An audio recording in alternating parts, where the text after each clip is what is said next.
எப்படி இவா இருட்டில் யுத்தம் பண்றா அப்படின்னா, இவா போடுற பானம், அதுவும் ராமர் போடுற பானங்கள்லாம் பார்த்தா லைட் அடிச்சுட்டே போகுமா.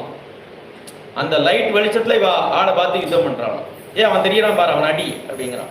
லைட் வெளிச்சம் போனோம் யுத்தம் நின்றும், லைட் வந்ததும் அடிப்பாளாம். இப்படி யுத்தம் பண்றான் ராத்திரியில. மகாபாரதம் மாதிரி நியமம் கிடையாது, சாயங்காலம் 6 மணி ஆச்சுன்னா யுத்தம் பண்ணக்கூடாது அப்படிலாம் கிடையாது. ராமாயண யுத்தத்துல ராத்திரி கூட யுத்தமாகும். ராத்திரி தான் ராட்சசாளுக்கெல்லாம் பலம் ஜாஸ்தி ஆகும். நிஷாச்சரர்கள்னு பேர் அவளுக்குலாம். ராத்திரி தான் அவளுக்கெல்லாம் பலம் ஜாஸ்தி, ராத்திரி தான் யுத்தம் பண்ணுவா, அவளை சமாளிக்கணும்பா.